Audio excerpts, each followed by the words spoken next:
साकोली येथे लोकमंगल सहकारी पतसंस्थाचे उद्घाटन कार्यक्रम सोहळा ठेवण्यात आला। कार्यक्रमाचे अध्यक्षस्थानी सामाजिक कार्यकर्ते सरिता फुंडे होते, तर प्रमुख अतिथी म्हणून माजी आमदार डॉक्टर हेमकृष्ण कापगते, भोजराम कापगते, कृषी उत्पन्न बाजार समितीचे शिवराम गिरेपुंजे, सहकार भारतीचे विवेक जुगाते, लोकमंगल सहकारी पतसंस्थेचे अध्यक्ष अनिल मेंढे व इतर मान्यवर या प्रसंगी उपस्थित होते। कार्यक्रमाच्या अध्यक्षस्थानी असलेले सरिता फुंडे यांनी सांगितले की सहकारी पतसंस्था लोकांच्या सहकार्यातून निर्माण झालेली असते। अनेक पतसंस्था बंद पडलेल्या आहेत। पतसंस्थेचे जाळे भंडारा जिल्ह्यात मोठे वाढलेले आहेत, म्हणून भावना विवश न होता कर्जाचे विवरण करावे लागते। लोकमंगल पतसंस्था साकोलीमध्ये नवीन उघडली असून तिचे जाळे खूप कोट्यावधीचे गुंतवणूक असून साकोलीमध्ये सुद्धा ही प्रगती पथावर जाईल अशी आशा सविता फुंडे यांनी व्यक्त केली। त्याचप्रमाणे माजी आमदार डॉक्टर हेमकृष्ण कापगते यांनी सुद्धा बँकेला शुभेच्छा दिल्या। शिवराम गिरेपुंजे, भोजराम कापगते, विवेक जुगाते, संस्थेचे अध्यक्ष अनिल मेंढे यांचे भाषणे झाले।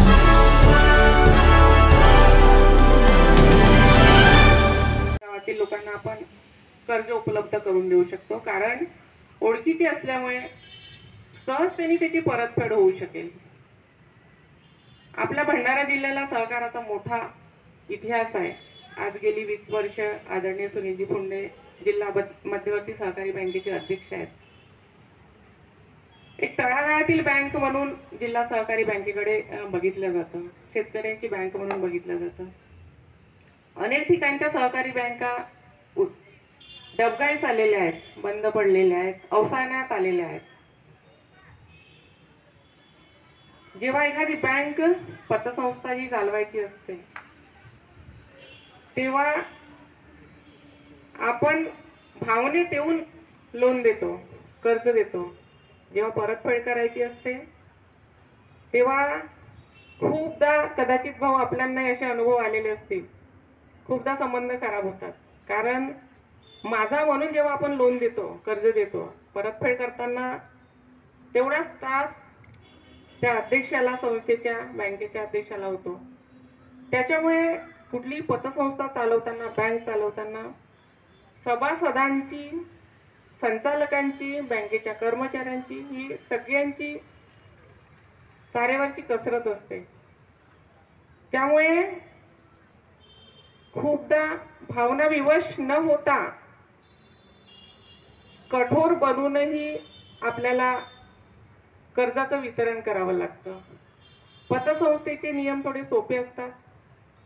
बँकांना रिझर्व्ह बँकेची परवानगी घ्यावी लागते, खूप क्लिष्ट नियम आहेत।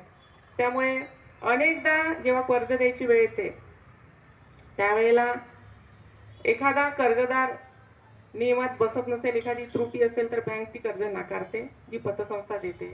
आदरणीय अनिल भाऊंनी आता सांगितलं की देशाची अर्थव्यवस्था मजबूत करण्यात पतसंस्थेचा खारेचा वाटा, मी तर म्हणेन खारेचा नाही, हा सिंहाचा वाटा आहे।